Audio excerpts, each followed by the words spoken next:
friend and a professor of economics from Columbia University, who I had to kind of twist a little bit of his arm to come here, and he is happy to, I hope you're happy to be here and tell us about his experiences in the academics as well as in the world of business.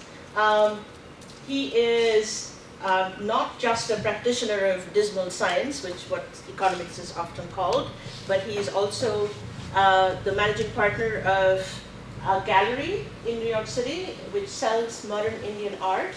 And I think he has managed once, when he first started the gallery, I remember I asked him what got to him to start this. He said, well, economics is theory, and this is what he practices. Do you remember that? I think that we talked about this, and I thought that was an interesting way of putting it, because there is no, as far as I know, there is no economics lab. Maybe you may correct me. But without much further ado, I would turn the podium over to Professor Dutta, and he can tell us all about his business of art and art of business. Thank you. Thank you very much. I'm delighted to be here. I make sure my phones are all silent. Thank you for coming. It's a Friday afternoon at 3:30. What are you doing here? I'm sure you have better things to do than being here. But thank you for coming anyway. So this talk is going to be an interesting challenge for all of us, because it has a very broad mandate. When I was asked to speak to you, I was told that I should speak about art, business, maybe even India, because it is, after all, under the aegis of the Asian Studies Center, or Yes. something to do with India. But those are three topics which each of them could easily be several lectures. So I had no idea how I was going to combine them. So I do have a little bit of a presentation, but there is a real danger that you could all fall asleep. So therefore, before we get started, let me tell you a little bit about myself, and then you're going to tell me a little bit about yourself, so that we can know which parts of the presentation to skip and which parts to spend a little more time on. Okay. So as Professor Sen said, I wear two hats. Sometimes I feel like I wear more than two hats, but I wear at least two hats. One of them is I'm a professor at Columbia of economics, and the other is I'm a partner at an art business which has a gallery. It has a couple of art funds, etc. in New York City. Okay, and these would appear to you, perhaps should appear to you, as very different things to do, right? I mean, there are not that many people who try to combine a life as an academic, as an economics professor, with the art world. Most people in the art world think that anything to do with economics and business is just terrible and unholy, and just bringing commerce into what is, after all, a creative pursuit. Most people outside art, and certainly in economics, think of art as being something which is wholly beyond the levels of comprehension of most people. God knows what goes on. And why do people think that's such an interesting piece of art? And my son could definitely do that, right? And so on. So it's a very unusual juxtaposition of interest. So I'll tell you very quickly how I got into it, and why I think it actually is not such an unusual juxtaposition. So I got into it because I grew up with a love of art. So my father worked for something that would have been called, had it been in the US, would have been called the National Endowment of the Arts. Okay. So as a part of that, growing up, I encountered a lot of art, encountered a lot of artists. Naturally, growing up, I didn't want to have anything to do with any of that, and certainly had no idea that at some point in my life I'd get involved with it. But I did, because after spending some years in New York, and while we were there, I mean, I was always interested in art. So my wife and I would always go to museums, to galleries, to shows, and we were, in our own modest way, we were collecting a little bit of art.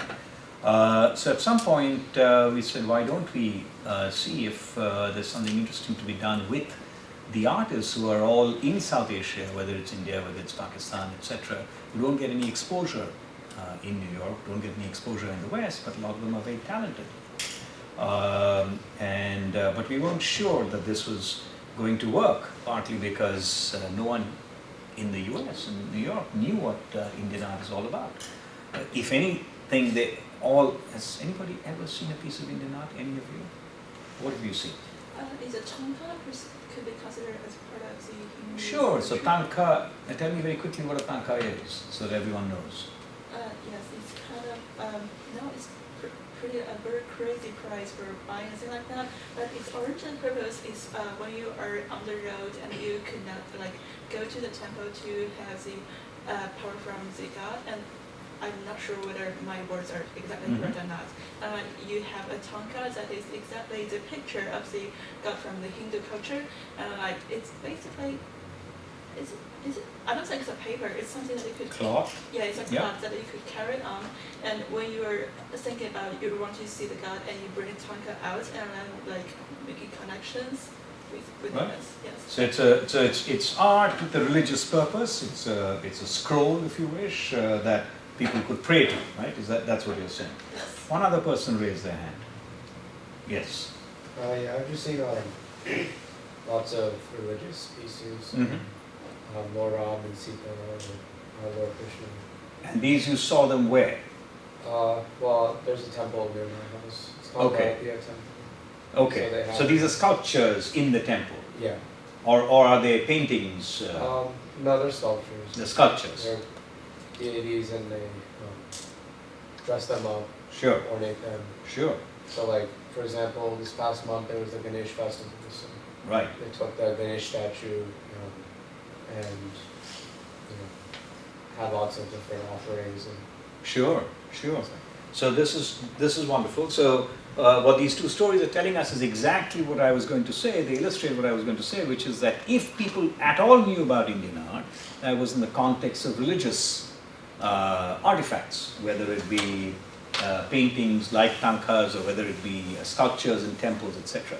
Certainly nobody had any idea of, in this country, had any idea of what modern Indian art might look like.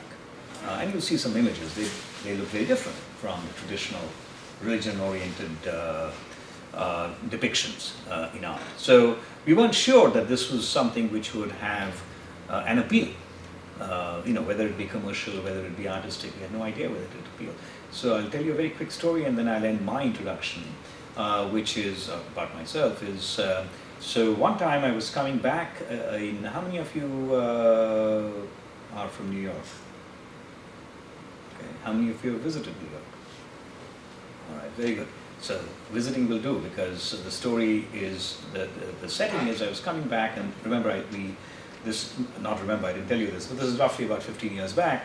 So I'm coming back on a Sunday night from downtown, coming back home, and the subway is completely deserted. It's close to midnight. In the car I'm in, there's only one other person in the car, in that subway car. And I'm wondering, I'm not paying any attention. Like in New York, you don't pay attention to other people. Okay, you're kind of aware of them, but you don't pay attention to them. So for a while I wasn't paying any attention to him. But this was a kid, very dressed in a very urban attire, very hip hop. And he was reading a book. So after ignoring him for a while, I said, I wonder what he's reading. And when I focused on it, I realized he was reading a book by an Indian author called Arundhati Roy. And the title of the book was The God of Small Things, was it? Anybody ever run across this book? So many years back, 15 years back, the book got quite famous. It won a big award called the Booker Prize and so on. And here was this, as it was, an African-American kid in a New York City subway at 10 at night, reading a book by an author about a small part of South India with very archaic matrilineal customs and context, all of which is in the book. And I'm thinking to myself, if he can sit and read that and at least make some sense of it, then art, which is which is a little less contextual, because some of it is just imagery that you don't need to know a whole lot of background about, then perhaps people would respond to being shown Indian art. Okay? So that's my introduction. Now I want very quickly to know a little bit about you guys. There's perhaps too many of you to do a one-by-one survey, but tell me, how many of you are here because you had nothing better to do? Well, we'll come to that last. How many of you are here because you heard this had something to do with art? Okay. What was it about art that drew you here? Well, I'll come to you as well. Why don't you tell us?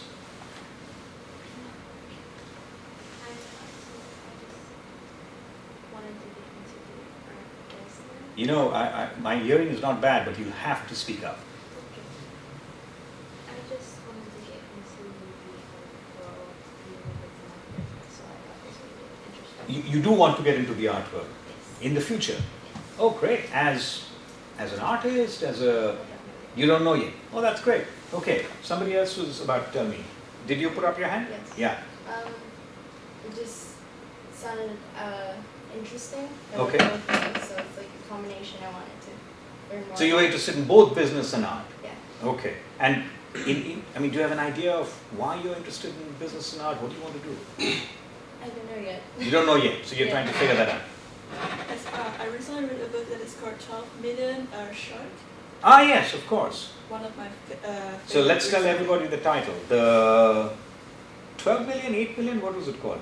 12 million. 12 million Shark. stuffed shark. Yeah, stuffed shark. Yeah, exactly. Anybody else have seen this book? The $12 million stuffed shark. Anybody know what's a reference to? Anybody heard of an artist called, why didn't you tell them what this $10 million stuffed shark is? Can we skip the part of the artist name? Ah, Damien Hirst. Well, I'll supply that. And he made a stuffed shark, Yes. right? And then it was built by a very, I think it's by an investment company that within the price of $12 million.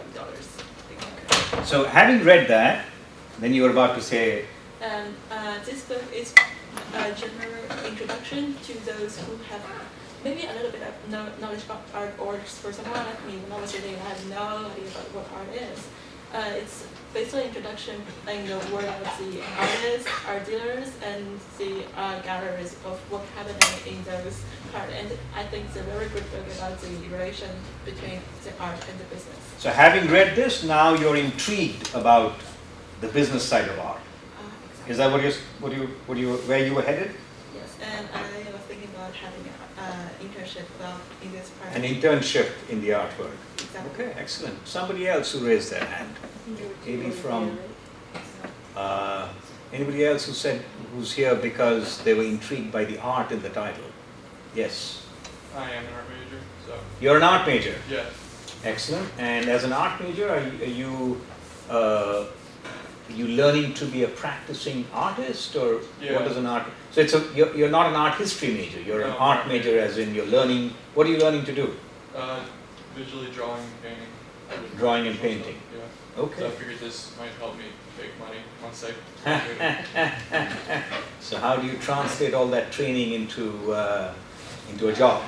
Yeah. That's what you thought this might do. You're going to be sorely disappointed. Anybody else want to tell us why you're here? Yes. I think like art is something that can be taught. It just comes with you. Uh-huh. My grandma, she started drawing. She started actually drawing art at age of like 78. Mm-hmm. And like before that, she never knew she could actually draw. Mhm. She actually became an artist. Mm-hmm. She could draw really, really well. And hence your interest in art. Is that what you're saying? That is a thing. Shocks me at age of like 78 when people don't tend to do too much. She Uh-huh. started drawing and she became an artist. Okay. So I think that's something that's is in you and you discover when you do it. Okay. Okay. So that's good. So a number of people came here because of the art in the title. How many people showed up here because of the business? I know a couple of you said both, but yes, tell us about it. I'll do actually a shameless plug. So I'm a new professor here, and I was hired to start a program in arts entrepreneurship. Okay. Actually, 2 of my students are over here. Okay. So I'm here for many reasons, but Right. one of which, of course, is because it's kind of my world, and I also want to connect with you and any students who want to know more about the program, I'd be happy to talk to you as well. We have a minor in arts entrepreneurship. So this is something which would train people to in fact do what she wants to do.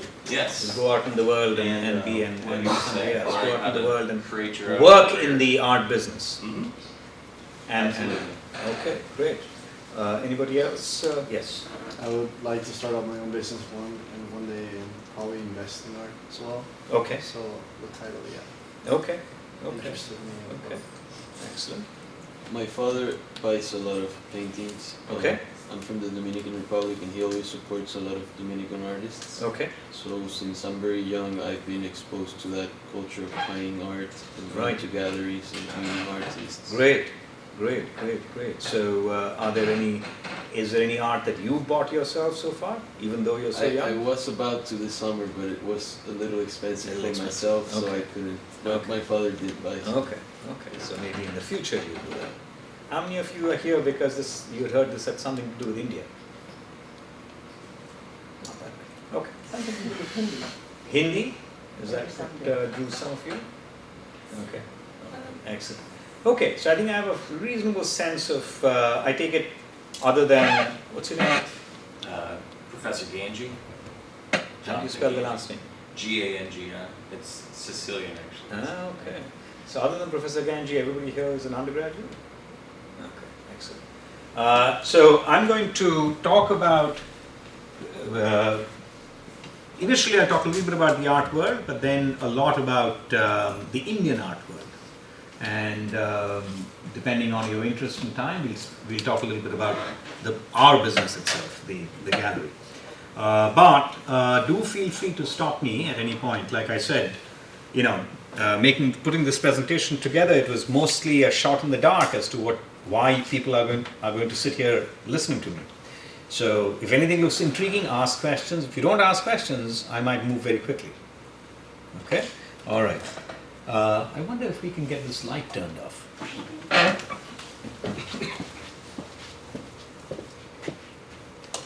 Is that Perfect. better? Or Better for everyone? You are the Now this is good, right? Okay, but because it's in the dark in front doesn't mean you can fall asleep.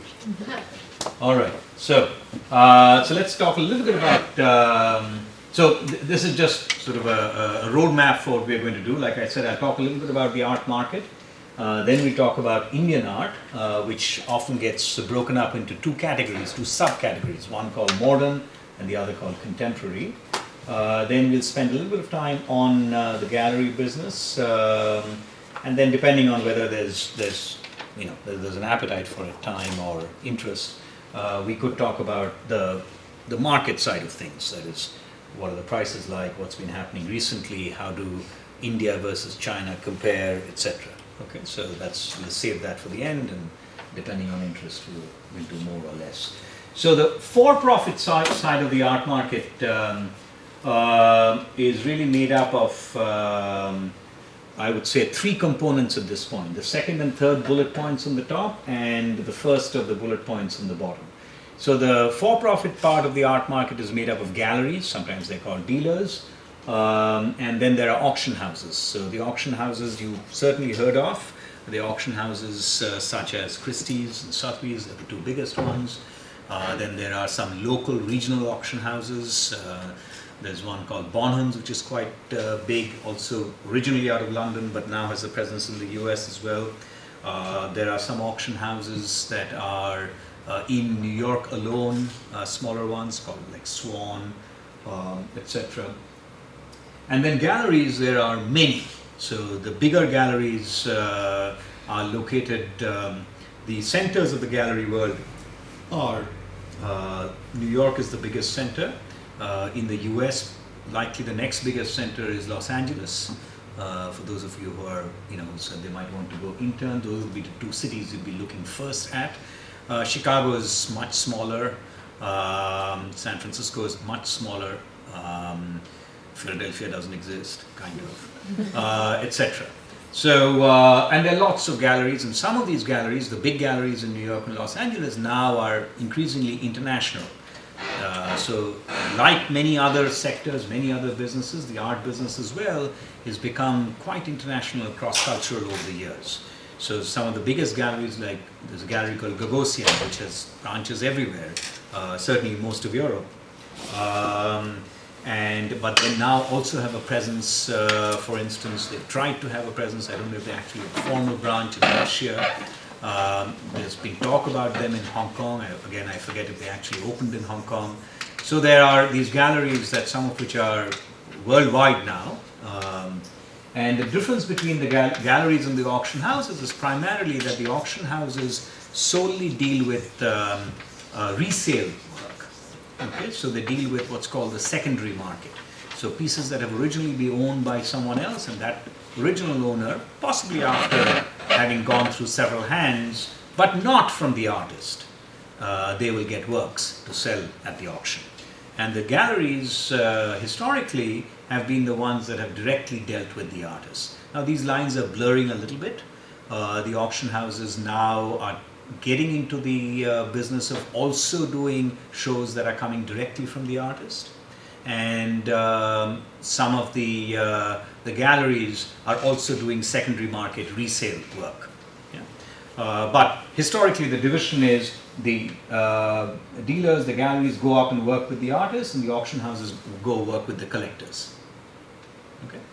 And then on the and one last comment on the for-profit side was, and it used to be that galleries and auction houses were all located in one place, such as New York or London.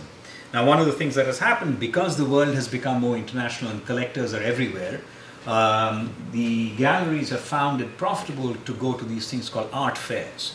And art fairs show up in different parts of the world. They're the biggest ones in the US are actually New York again, because of the art world importance of New York, but also in Miami. So Miami has become a big center for art fairs in the US. And then there are some locations in Europe, one called Basel in Switzerland, which are big locations for these things called art fairs. And art fairs are basically like a gigantic temporary shopping mall for art. So galleries show up from all over the world. Say in a big fair, it could be 100 galleries. They come, and for 4 days or 5 days they show their work, and collectors from many places then arrive at this one place, and in a very quick way they're able to visit, say, 100 galleries, rather than having to go to New York and spend 3 days visiting 15 galleries. Okay. On the not-for-profit side, there are several parts of the market. This slide only talks about curators and critics. Curators are people who put together exhibitions and shows. Critics are those who write about them. But the biggest not-for-profit entities that you would be aware of would be museums. Okay, so as you all know, how many of you have been to a museum? Which museums have you been to? MoMA, Louvre, yeah. The Met. The Nippon National Museum. Nippon National Museum in Tokyo. In Kathmandu. In Kathmandu. Nepal National Museum. Sorry, I thought you said Nippon. A couple of other hands had gone up. Yes? Just like the Hirshhorn and a bunch of museums in DC. Hirshhorn is in DC. It's part of the Smithsonian. Yeah? The MFA in Boston. So you mentioned some of the big US institutions and one or two of the European institutions. So those are big repositories for most people. Their first exposure to art are not galleries, are museums. Right? They go to museums and see the art. Okay, so did we get through that? I mentioned online art market. It's very small. It's growing, like in many sectors, but it's very small at the moment. So how big is the art market? So estimates vary. And partly because the gallery side of the art market is not, there's not much public data. Right? Galleries privately have data on how much they're selling. Auction houses is public. Everybody knows you can go look up Christie's website and find out how much they've sold, or Sotheby's website, etc. But you see estimates essentially between $50 and $55 billion. So at some level, that's a big market. At some other level, it's not. Right? So $50–55 billion in the scheme of, say, a hedge fund world is really peanuts. Okay, for many industries, that's not a very large number.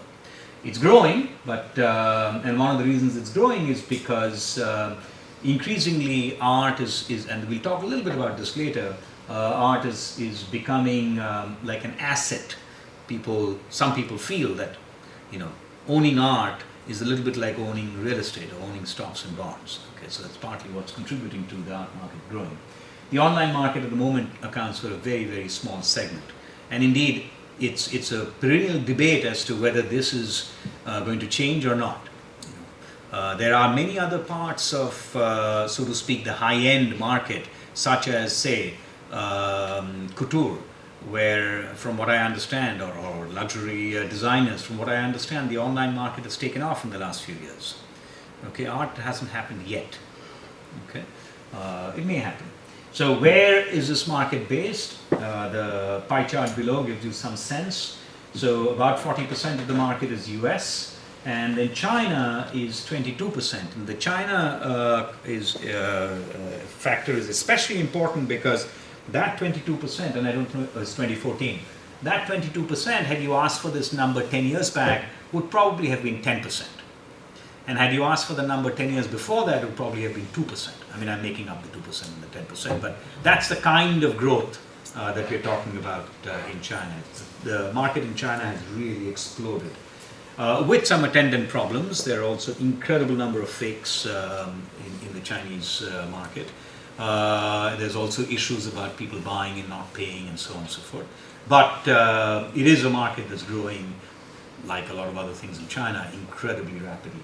The UK, remember I said London is I don't know if I said that, but after New York, globally London is sort of the next big center for art. And so the UK market is primarily the London-based market. That's quite big. Now, these numbers, of course, are just telling you the transactions that took place in the UK. So nobody believes that British people buy 22% of the world art. Right? So the UK just happens to be, London just happens to be the center where the transactions are taking place. But London historically serves as a center for a lot of the Europeans buying. Okay? And increasingly East Asians and Russians, Russians buy big in London, for instance. As I said, stop me if anything's unclear. So the art market, how is it different from other markets? Well, in a number of ways it's different. One is, as I said, it's a very opaque market. These figures, you have to infer a lot of these figures. But not just that, a lot of the transactions take place behind a veil of secrecy because at the end of the day, the art, unlike, say, a stock or a bond, is not a commodity, right? So if you buy a painting, there's only one of that kind of work. So there isn't a benchmark price to go by. Sure, that artist, if he's produced 100 works of a similar kind, then looking at what happened to the other 99 works that they've all sold will give you some idea of what this 100th work ought to be priced at.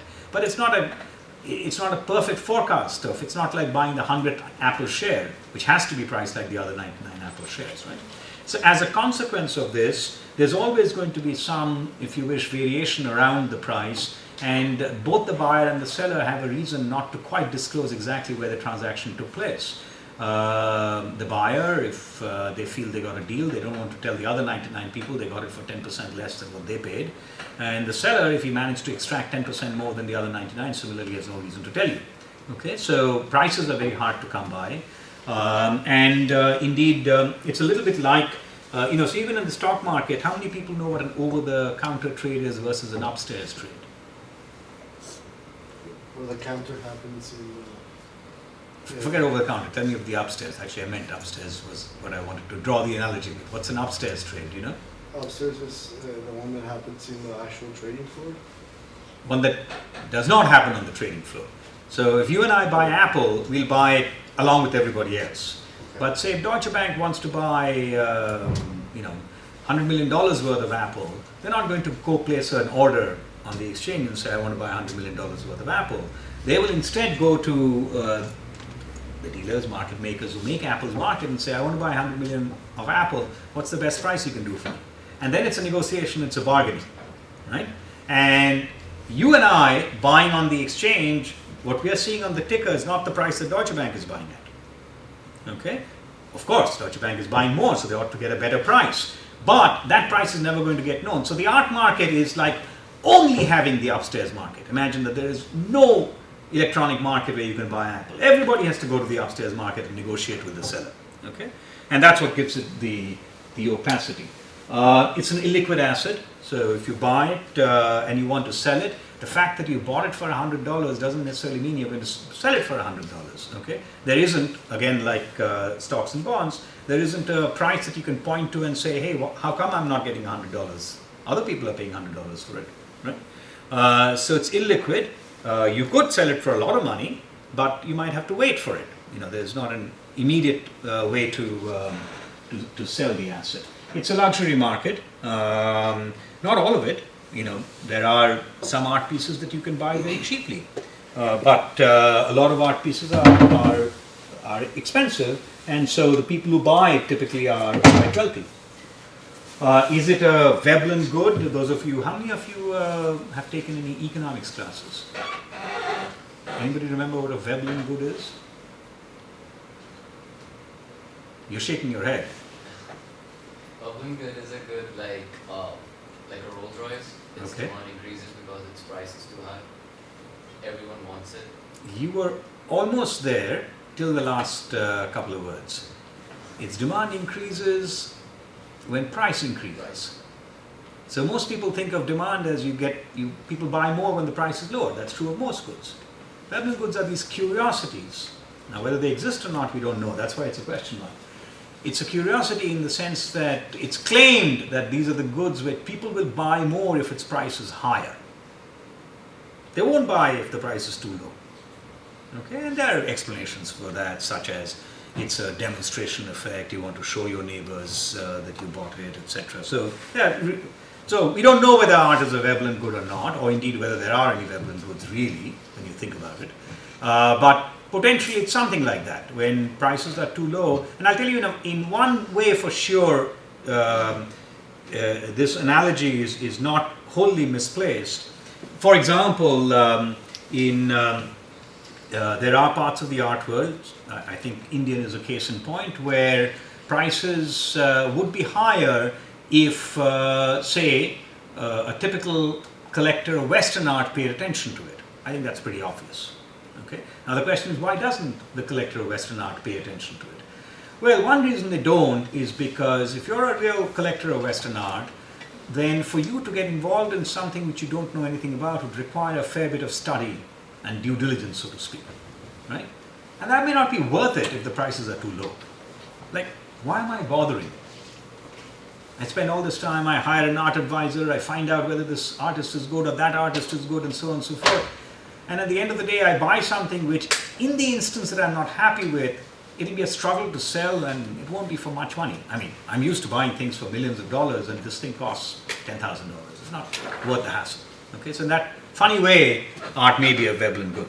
The last bullet point is something that I referred to earlier, which is that art prices are increasing, and one of the reasons it's increasing is people are saying, hey, why don't I buy some art?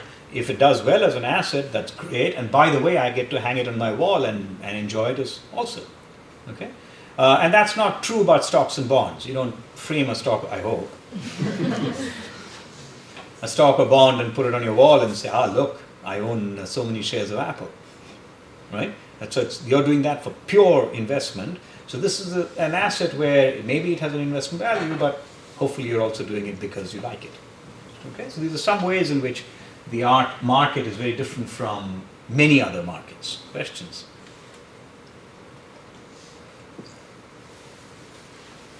How are we doing on time? Okay, so if there are no questions, we'll go on to the second part of the talk, which is we'll talk about Indian art. Okay. So let's look at some examples and a little bit of a timeline. So the top left hand is a picture of a sculpture along the lines of, tell me your name again, who told you, you're the person who told me about going to the temple to see the sculpture. What's her name? Sham. So what Sham was talking about, the top left, that figure there that you see is an example of that, right? So it's a sculpture. That particular sculpture is from roughly around the 1100s, so about 1,000 years back. It's a bronze sculpture of which you're seeing only a piece, and it's a sculpture that originally had a purpose to be worshipped in a temple. This was a devotee of well, it doesn't matter whose devotee was, but so it was in a temple. Okay, it was a bronze sculpture. So that's what historically that, or what you see down here, which is a painting.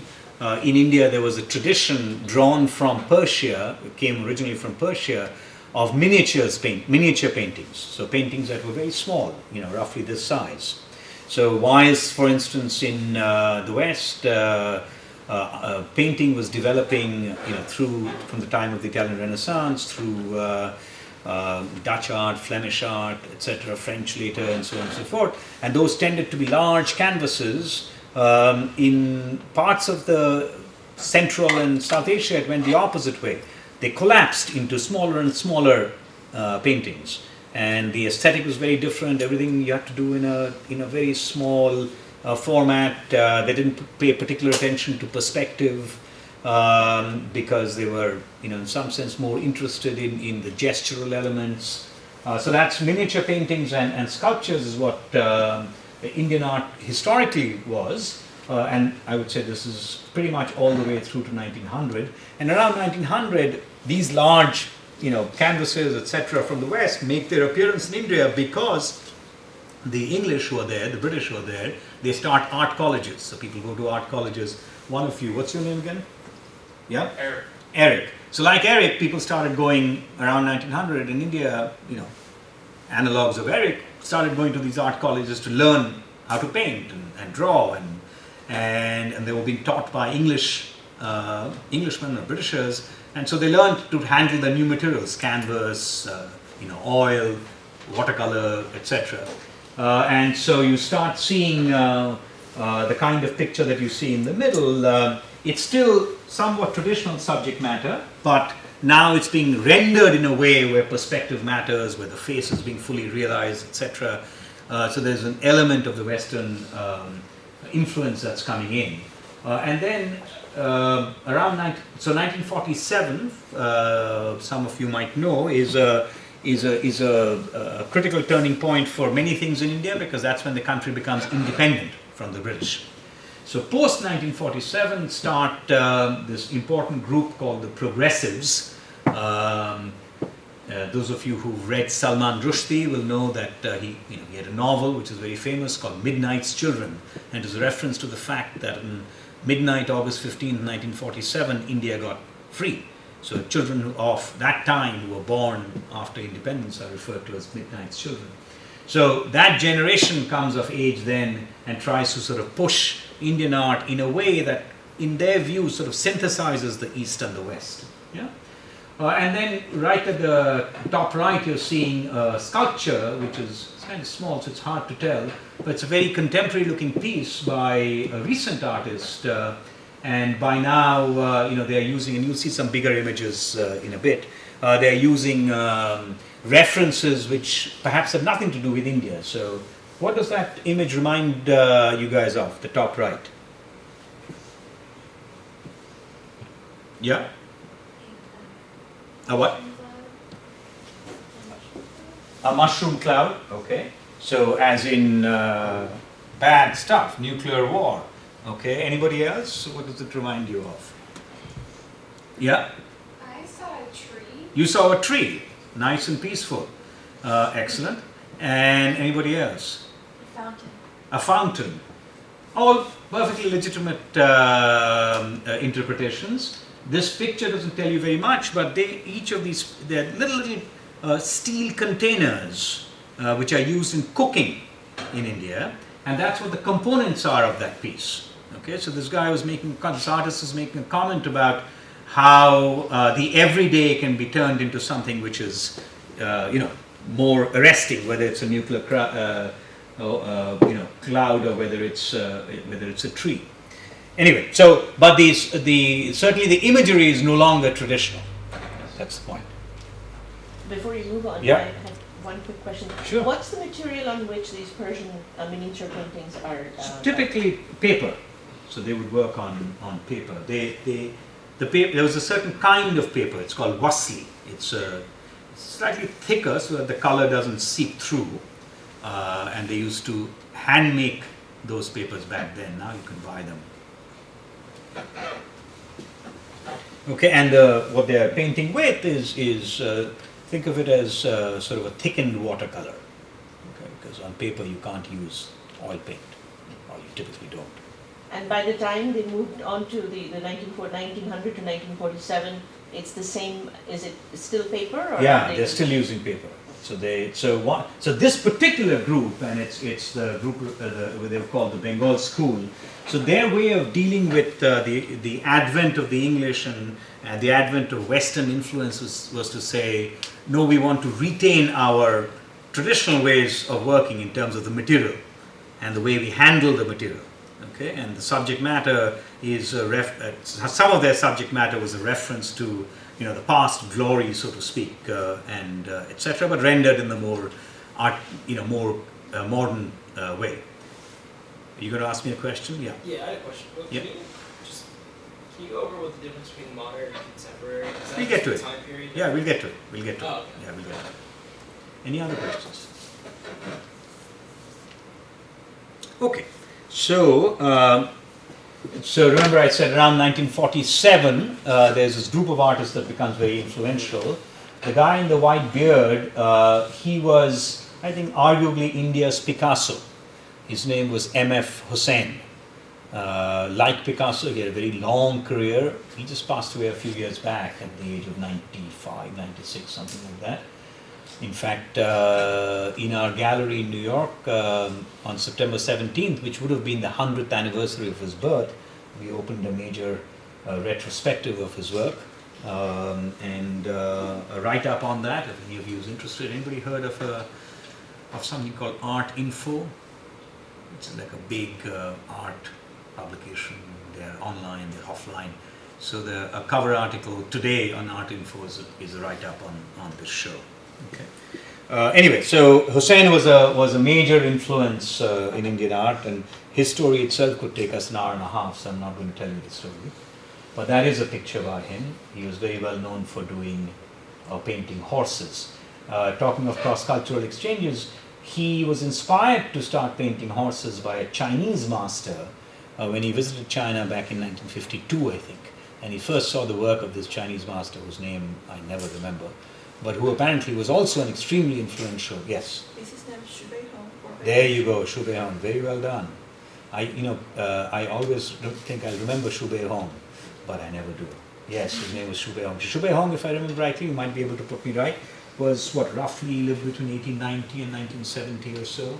Yes, around that time. Yeah, so by 1950 he was extremely well known and very well respected. So when Hussain went there, he was a young man at that point, he met this Xu Beihong, and Xu Beihong was known for painting the horses, and Hussain said that changed his life. Okay, so that's another of his works. He was very, very influenced by Mother Teresa. How many of you know who Mother Teresa is? Okay, why don't you tell us who Mother Teresa is? Or was? She was basically a nun who was more peaceful with people, and she basically gave an idea of peace to everyone. Yeah, she certainly gave an idea of peace, but how did she do that? One of the other people who had their hand up about Mother Teresa. So she founded, yes? Did she teach and She did indeed. So that's the reason why I was laboring that point. So she opened this actually for children and destitute in general, but a lot of children. She opened these homes where she would take in the case of children, it would be orphans who would be left at their doorstep. And in the case of the destitute, the sick, the elderly, people who no one else is willing to care for, she took them in, and she started with a little place in Calcutta and then Kolkata, and then it, this organization grew and grew and grew, and she won the Nobel Peace Prize. I forget now, 15 years back, 20 years back, something like that. And Hussain, when he met her, Hussain incidentally was somebody who lost his mother when he was like 3 or 4 years old. He said he thought he had finally found his mother. So now he also painted Hussain, although he was, as some of you might know from the name, although he was a Muslim, he was very secular in many ways, and he painted a lot of paintings that came out of Hindu epics and stories. This is one where this is a god called Hanuman, who's a manifestation. I mean, it's a monkey, but is worshipped as a god.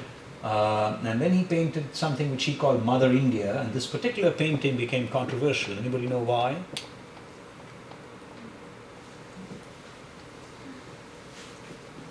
Yes. A nude female figure? So you knew that, or you guessed that? I guess so. Very good. So, it certainly was controversial because it was the nude involved.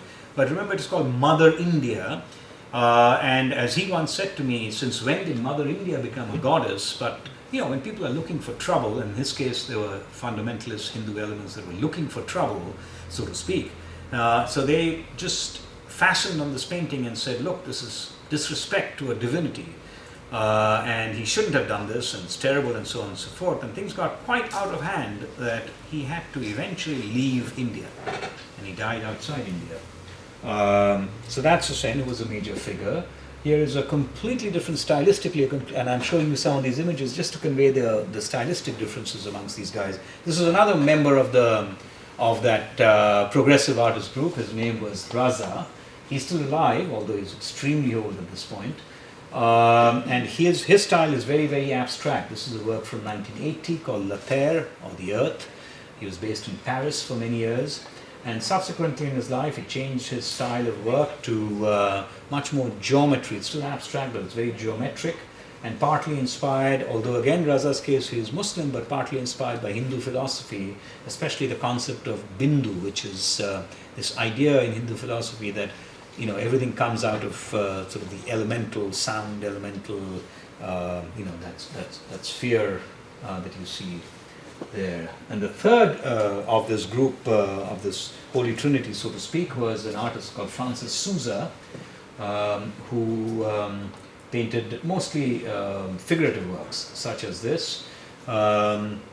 He worked in London in the 1950s, and how many of you have heard of an artist called Francis Bacon? So Francis Bacon and Souza, Francis as it turned out, Francis Souza, these guys were all contemporaries, and they were all working together.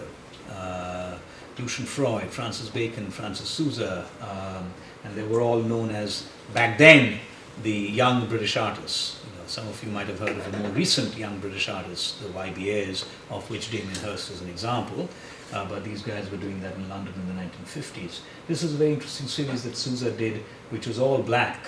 He set himself the challenge of how can I do a series of paintings in which everything is black.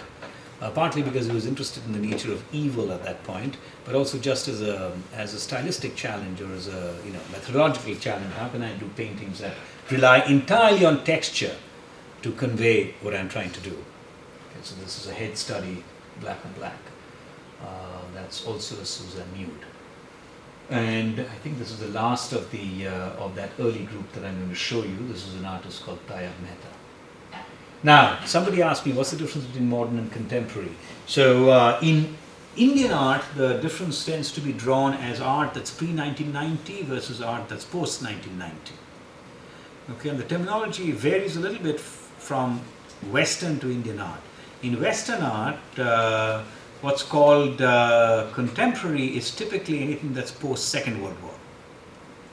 Okay, so Andy Warhol is a contemporary artist.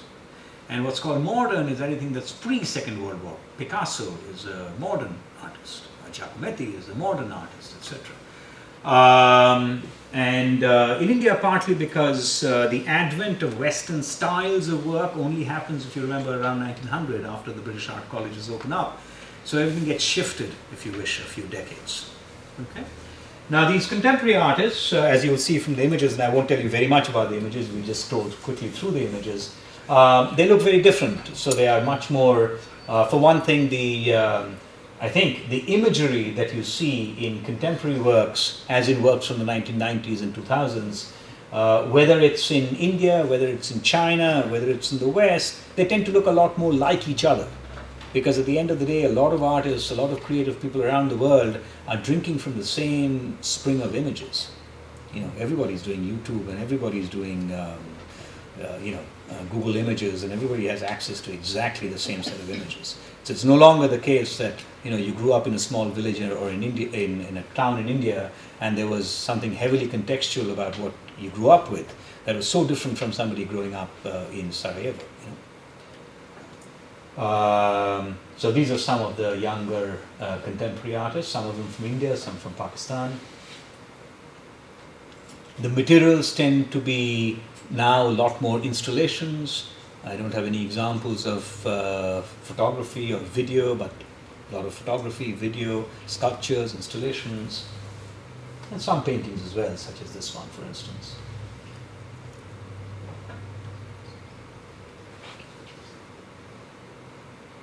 Okay, and the styles vary. Some are very abstract. Some are very figurative. Yes. What do you think caused the shift to more detailed and even like physical structures and sculptures from what it was before? So when you say detail, what do you mean? Well, like if you look at this painting right Mhm. here, it's more realistic and detailed, and the ones you were going through, even the more abstract things, had just more smaller details, where if you looked at the modern art, it was much larger strokes sort of thing. I'm not sure. That might have been just the selection that I showed you. So I'm not sure that detail necessarily has changed as much. I mean, there's some artists who are very, detailed, fine-grained. They're doing work that takes them months to do, and there are other artists who, work very quickly in broad brush strokes. That I think is similar across generations. What is different with the younger artists, and I think this is true all over the world, is that they are working with, they're much more concerned with materiality, the material with which they're working, the look of that material, the shape of that material, the molding of that material, so that kind, they're not just going to do canvases, or they're just not going to do just two-dimensional objects. So that has certainly changed, but how they handle it and how much of detail they put into it, that I think, hasn't changed very much. Was there a hand going up somewhere there? Okay. So that's takes us through the various kinds of Indian art, and this is just a quick snapshot of. There's a bunch of museum shows that have happened in the last 10 odd years, and they in fact have increased in the recent past. So we just tell you about the recent past. For instance, last October, the Guggenheim did a very big show of an Indian artist called V.S. Gaitonde, whose work is the one at the bottom, the abstract work. The Metropolitan Museum, some of you said you visited the Metropolitan Museum. Who said they've been to the Metropolitan Museum? Okay. The people who've been to the Metropolitan Museum, any of you aware that the Metropolitan Museum has expanded or is going to be soon opening in a new space? Mm-hmm. Where is that new space going to be? I heard of it. Yeah. Anybody know where the new space is going to be? Anybody heard of the Whitney Museum? So the Whitney Museum, which is also in New York, was uptown on Madison Avenue, 88, 78, something like that street. And now the Whitney Museum has built a wonderful new space for itself by the river in the High Line district, downtown.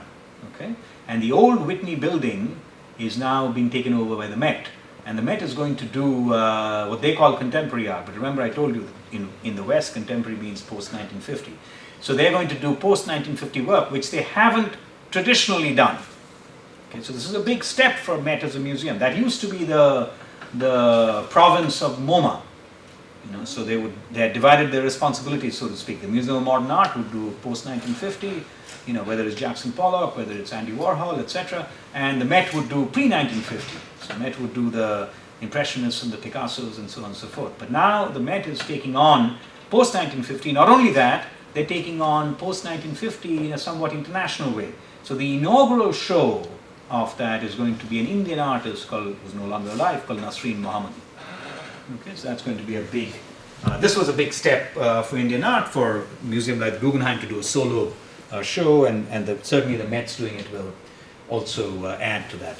So let me give you a quick overview of what the gallery does, and this I won't spend too much time on. So we've been around for 15 years. That's probably all you really need to know. It was, in the past, when we started out, there wasn't much of a market for Indian art. So it was, we tried various things. We acquired a very important collection, which is the third bullet on the top line, called the Hurwitz collection, which helped us. We opened in different branches, a couple of other places. More recently, we've really started working with some of the major fairs, the art fairs. Remember I said there's a big fair in Basel, there's something called the Armory Show in New York, and we've been working a lot with the museums now, such as the Met, the Guggenheim, the Art Institute of Chicago, etc. Okay, so the South Asian art market. So this is just a snapshot of the South Asian art market. Again, the numbers you should take with a little bit of a grain of salt, partly because, for two reasons, partly because these numbers that you see here are solely numbers from auction sales, because nobody knows what the galleries are selling. Okay, so you probably want to maybe double the numbers, maybe triple the numbers. Nobody quite knows exactly how much you should increase them by in order to get a sense of the total market. And also every year is made up of 3 bar charts. So there's an 06, 06, 06 coinciding with when there are auction seasons thrice in the year. Okay, so if you wanted to know what was going on in say 2007, which are the 4th, 5th, and 6th. 2007, you're seeing numbers like say 33 million, 22 million, 20 million. So roughly about 80 million was sold in auctions in that year. Probably the entire market was about $250 million. Yeah. Now 2007, you're all too young to really remember 2007, but 2007 was a great year for many markets. Okay, and then the world around us changed, and that you can see in the picture as well for 2008 and 2009. Yeah. By the way, there's 2 colorings in each of the bar charts. There's a bolder red, and then there is something that looks like cream. So the bolder red, as you can see, is the older artists, what I call the moderns, and the cream is the contemporary market. So 2 things you should take away from this, even without knowing too much details of this. One is that the market collapsed in 2009, and then there was a little bit of a recovery in 2010, but that 2010 was probably a small blip because central banks all over the world were pumping lots of liquidity into markets in 2010. And so it's been more of a steady growth since 2009, I would say, up to where we are today. Okay, a steady recovery. That's one takeaway you should have. The other takeaway you should have from this is that the piece that the cream color makes up in each of these bars seems pretty small now compared to what it used to be. Okay, and again, this is, I think, true of many art markets. Collectors are gravitating towards older artists, things that they think are surer bets. Artists where there's a longer history of practice, of production. And younger artists, they are worried, they're nervous about. So that market has really shrunk relative to what it used to be in the past. Okay. So that's a snapshot of the Indian market. This is just an idea of what individual artists are doing, and we'll see some numbers on individual pieces in just a little while. We saw images of all of these 5 artists that I have up there. And again, these numbers are underestimates because, because they're drawn from, if I remember correctly, not all of the auctions, even first limited to auctions, and second also not all of the auctions in that particular year. This is something that we already talked about, how the market has moved around. There was a collapse around 2008-09. And these are the average prices rather than the total. And this gives you some sense of what the top end of the market for Indian art looks like. So the top end of the market for Indian art at this point of time is somewhere between $2 and $4 million in terms of individual pieces. Now, you saw a little while back that average prices are much lower. Say average prices are even on the reds are more like $100,000 to $200,000, right? Or even closer to us in 2014 are more like $60,000 to $100,000. Okay, but of course, top end lots make up in the art market make up a big portion of totals. Okay, and this is true not just of Indian markets; it's true also of Western markets. How many of you have followed, say, in the last 1 year, what's been happening to the Western art auctions? Anybody can remember what's been happening, say, when Christie's or Sotheby's, when they auction Western art by artists like Rothko or Picasso or etc. Yeah? They've drastically increased. Increase, give me some sense of the numbers. I mean, what are the top end prices now? I think Picasso sold a while ago for around 50 million. Okay, you'd have to go higher. Anybody else wants to take another crack? So the top end of that market, so here we're talking 2 to 4 million, top end of that market, the top end, I'm not talking average prices at all. The top end of that market is more like 60, 70, 80, $100 million. Okay. And again, the top end prices are top end prices. The average price is way below that. Okay. So Christie's last year, I think maybe this spring, reached the following landmark. One sale raised or sold $1 billion worth of art. Remember I told you earlier that the total art market maybe is around $50 billion, that's some of the estimates. So if one auction house in one evening sells $1 billion worth of art, then you know that 50 billion is going to be eclipsed soon. Right?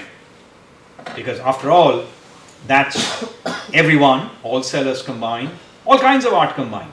Because even on the Western side, it's not just Picassos and Rothkos. People also buy old masters, works that were made in the 16th, 17th, 18th, 19th century. People buy antiquities. So all of that is lumped into this $50 billion figure. Okay? So clearly that $50 billion figure is going to get breached if Christie's manages to sell post-war and contemporary art $1 billion worth on one night. But of that $1 billion, the top 2 or 3 lots probably fetched about 30% of that, which tells you it's a very unequal market even within that $1 billion. Okay? And that's one of the takeaways that I hope will stay with you, is that the art market is becoming a very unequal market, both in terms of the artists and the artworks that are garnering the attention and the prices, and also as a consequence, therefore, of who's buying. Because there aren't that many people sitting around with that kind of money. Okay? Okay. Now, I'm not going to spend more than the next 2 or 3 minutes speaking, so that we have time for a few questions. So let me just end with some contrasts. So this is just India versus China, and this again was put together by somebody for me, and we realized that after he put it together that the Chinese prices are a bit of an underestimate, because he drew them from this spring and summer's Indian auctions, where the Indian prices were hitting highs, but he restricted himself to looking at the Chinese market just in that time period. And in the Chinese market is a bit down at the moment, but in the past, like in the last 12 to 18 months, in Chinese, the top end Chinese prices have been higher than 10 million. So, Chinese art and artifacts have sold for between 15 and 20 million dollars. So rough order of magnitude, the Indian market is about a quarter of the size of the Chinese market in terms of the price points. And in turn, both of these are roughly another quarter, or the Chinese is another quarter of the Western art market. So looking ahead, I suspect that neither of these numbers, the quarter is going to remain unchanged. Okay, there is clearly movement in markets like the Indian art market, the Chinese art market. There's also going to be movement in the Western art market, but maybe not overall, but certainly at the top end, there's going to be movement, because in some sense, Western art, such as a Rothko or a Picasso, etc., is now becoming an asset for the world. It's much like buying prime real estate in Manhattan or in London, and it's not just Westerners who are buying. The Chinese are buying Western art, the Russians are buying Western art, etc. Okay. I think that's all I had to say. So fine. So that's it, and let me open up the floor to questions. Yes. Could you go maybe through the process of, like, an artist creates a painting and then what happens then until it reaches a gallery or maybe not a museum but an auction house, like the process, like how the money moves and that kind of. So an artist creates a painting. For most artists, then it stays in a studio. Unfortunately, and that's the end of the story. For a small percentage of those artists, they have a gallery that represents them. The gallery is the agent, so the gallery will, galleries for the artists that they represent, they will do shows for the artist. Right? So maybe once every 3 years, they will do a show, what's called a solo show. They'll show an artist and nobody, that artist and no one else. And so the artist may have worked for a couple of years towards that solo show, and then the gallery will show the 25 works or 30 works is produced. And hopefully some of those works people will buy. Okay? And then it'll probably stay, for many artists, it'll never get to either an auction house or to a museum. Another small percentage of this group of artists who've had solo shows will end up getting sufficiently famous such that the museums start paying attention. Now, to begin with, it might be a very small museum in a small town, but that's good because it gets the word out that this is an artist worth keeping an eye on. When that happens and museums start to pay attention, when curators start to pay attention, then typically those who own the works might say, hey, wait a second, maybe I can sell the work. And they might either come back to the gallery where they bought it from and said, look, can you find a buyer for this piece? Or they might go to an auction house. For a small percentage, again, of those people, the artist will actually get into a major auction. Most others will end up at the smaller auction houses I spoke to you about at the beginning, in London or in California or in New York, etc. But the ones who get lucky, are successful, they will end up in the major auction houses being sold. Does that answer your question? Yes. Before I get to, there was a hand there. Oh, Yeah. yeah, so let's say their painting does, or their piece gets to a gallery, how do they come up with the price? Very good question. So when an artist is starting out, right at the beginning, then the gallery has a big role to play in setting the price, because they will sit with the artist and say, look, you're young artists tend, with your kind of background, etc., they don't sell for more than, say, $2,000. Okay, so that's, I think, what we should try for. But if the artist has a record, has done this a few years, then that $2,000 will be increasing slowly. And then if the artist gets lucky and one of the pieces gets acquired by a museum, and the gallery might say, okay, now is the time to make a big change in the price. Or if it ends up in an auction and does well, and now you have a benchmark. It doesn't mean that all his pieces are going to sell at what it sold in that one auction, one piece, but at least this is now a benchmark to say, okay, if it sold for $20,000 there, then maybe we shouldn't be at $5,000 or $8,000 anymore. Maybe we can now start pricing at $12,000. At the end of the day, art pricing is not very different from the pricing of most other high-end products. That is, it is determined by supply and demand. Demand because there got to be collectors who are interested in the work, and what they are willing to pay is the demand side. It's determined by supply because, all else being equal, if you have a very prolific artist, then his works are not going to be priced as high as an artist who produces very, very few works. Okay. Yeah, my question was how the emergence of e-markets such as Etsy and stuff is changing the fundamental space of ours. Yeah. As a partner in art gallery, right. Do you see a significant impact? Right. So that's, as I said right at the beginning, remember I said 4% of the market. Something very small is what the online marketplace is. And this is a question that no one knows the answer to. It's a little bit like the same question as, because you guys are sitting in a university, you know that online education is the big, sort of the big open question for university administrators. Should we be really worried about it? Is it really coming? Is it going to put us all out of business? Or is it just, no one's going to do that. Okay, they'll all come to traditional colleges. So it's very much like that. Will people buy art online?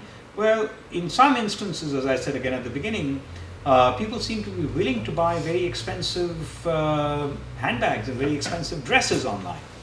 So why shouldn't they buy art? I mean, people are certainly, for some of those markets, people are spending tens of thousands of dollars online.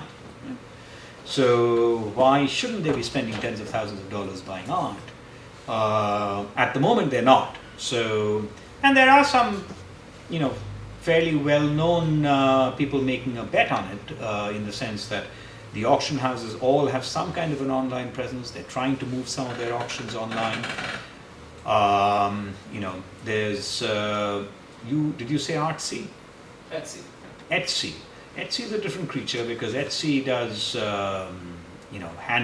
handicrafts, right? Right, okay. Bowls and all of that sort of stuff. There's something called Artsy, which got funded by some notable people in the art world, and their calling card was they aren't an auction house or anything. They are a platform for galleries to show their art, and supposedly they have this way of suggesting art, much like, is it Pandora that does that in music? So supposedly they have this software, but a lot of people think the software is really bad. For suggesting to people who come to their website, why don't you consider this piece of art? I don't think they've been particularly successful. So, short answer is, no one knows. Okay. There's another hand. Yes. How do we know an art is gonna increase its value or not? How do we know? Yeah, if you run in a gallery, right. If some artists gonna supply their artwork to you, right. So how do you adjust if you want this job or not? Right.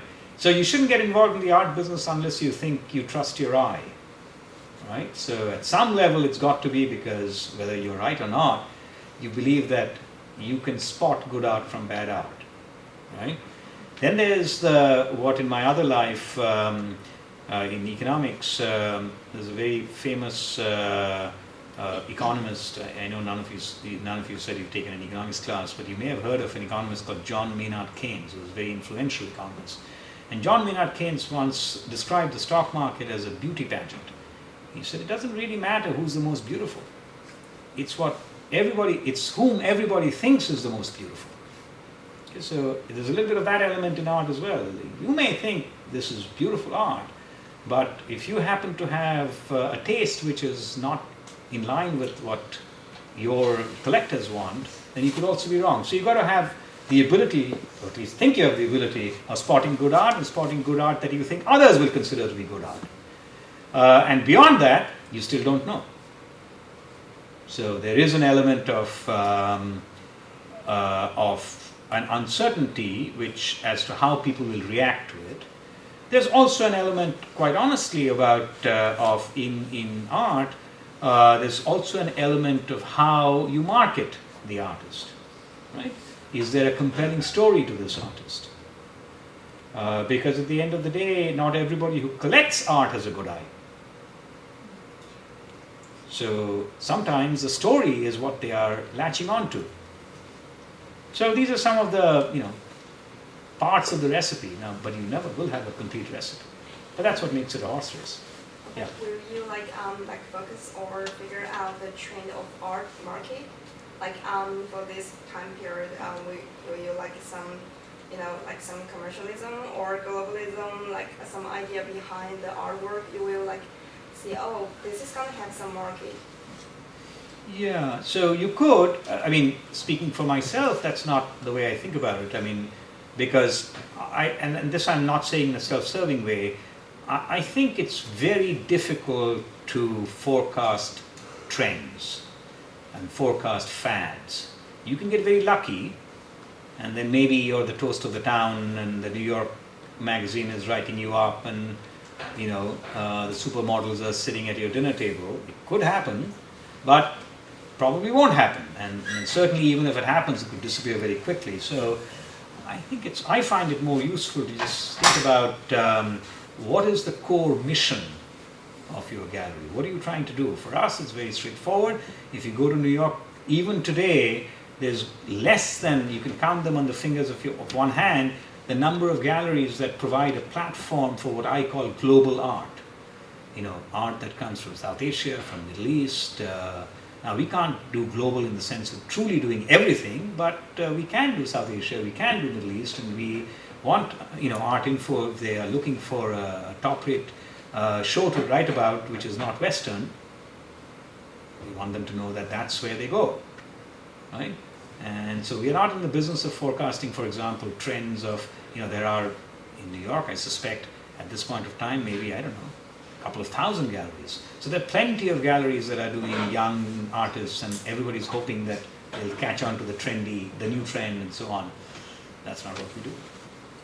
Okay. Yes? Correct me if I'm wrong, because I haven't taken economics for like 2 years. But you brought up Keynes, and Keynesian economics is when, like in a recession, the demand is higher than the actual capable production. Ask me the rest of your questions, and then I'll... Well, I was just thinking, I don't know if you, this is just like in the like world of art or something you've specifically dealt with, but if there's ever a situation where a certain form of art, or just like art in general, is in a higher demand than they're actually being produced. Because I know there's a lot of artists that don't succeed, like that's the majority of artists don't succeed. That's what I was trying to say in response to his question, yeah. But has there ever been like a specific type of art, maybe even by a specific type of person, I know that's happened, but just necessarily the type of art that happens to be, there's just more demand for it than the actual production? Would that cause the price to go up, or would that actually or would it stay at its value simply because that's the value of the piece rather than the value of just how much people want it? So you asked several things, and let me see if I remember all of them. So the last piece, what happens if there are more people queuing up to buy the piece? There are two things that can happen. One is if that artist's work goes to an auction, for sure it'll go above what his current pricing is, because there are more people looking for it, right? If that artist is being shown by a gallery, the gallery might say, look, I know we have 20 pieces and I know I can sell them out because there are 50 people looking for these 20 pieces, but we don't want to just raise the price as a consequence. What he showed last year we're going to raise the price by 10% or 15% or 20%. And we won't do any more than that. So it could go either way. Galleries will often do that. They won't say, let's find the highest price, but they'll say, let's find a price which is an increase on what it used to be, because demand has gone up. But we don't want, in the art world, for better or for worse, one thing that is considered very bad is if the price drops. So everybody is very concerned that if we raise galleries are concerned that if we raise the price too much, then next year, when things might change, and we might have too many pieces and too few buyers, we'll have to lower the price. Okay, and that would be considered bad. What else did you ask me? You asked me what Keynesian economics is. Let's not worry about that, because that's not it was directly more just a relevant to... clarification that I was remembering it. Actually, it's the opposite, when there's too much supply in some sense, because that's the idea that he said, put people to dig ditches. You give them money, they'll go spend that, and that'll generate the demand. And there was a third thing you asked me.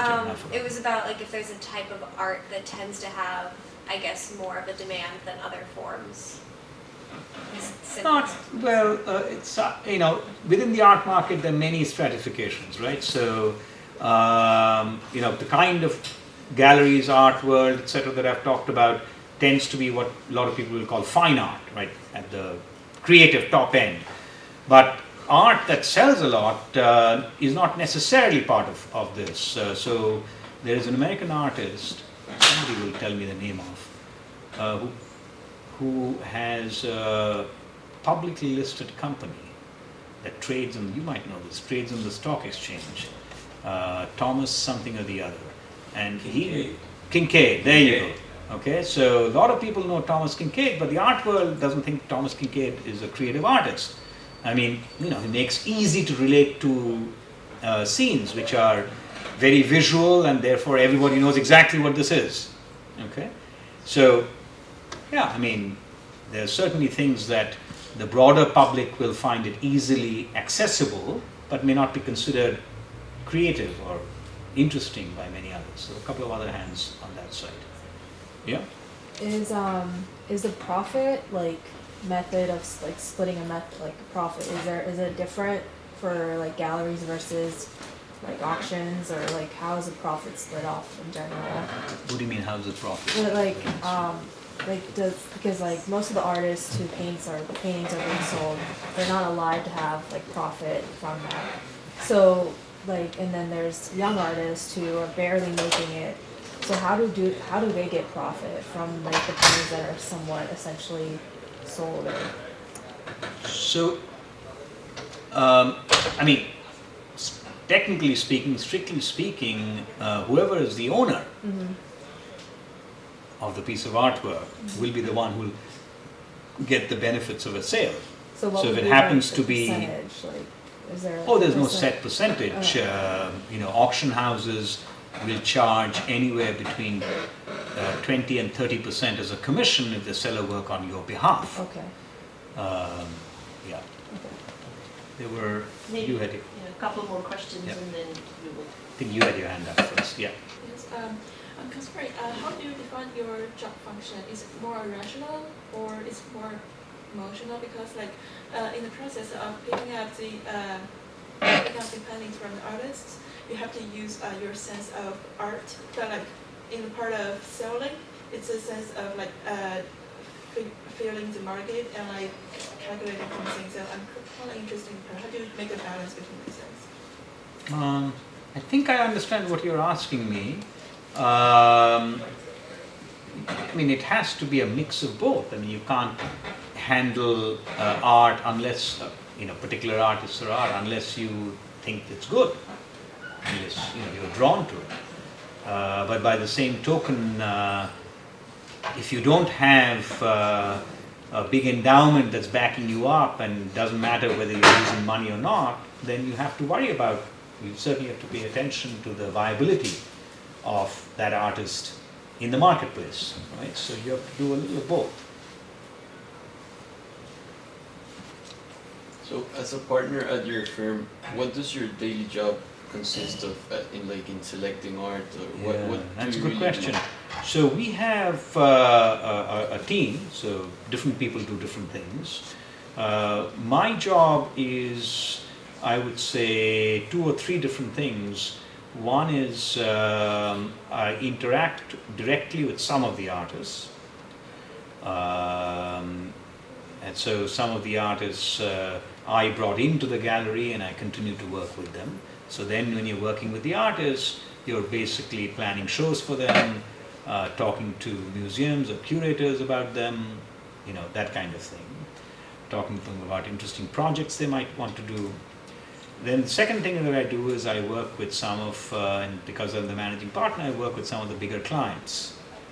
So on the other side, some of the biggest clients will want to talk directly to me rather than to my other partners or my other employees, because they want to go talk to the owner. So I deal with some of the bigger clients.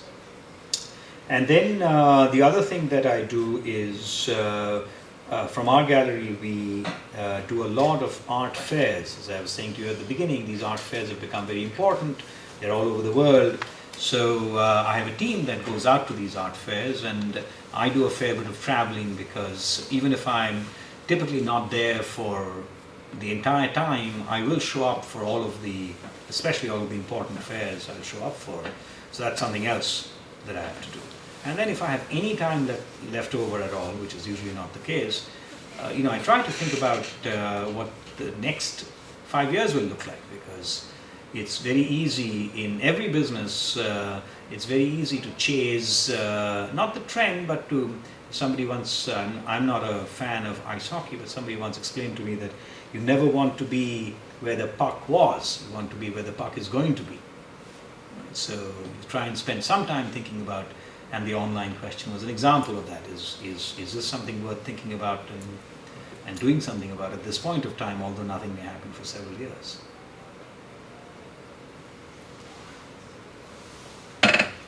Any more questions? Well, thank you very much Thank you. for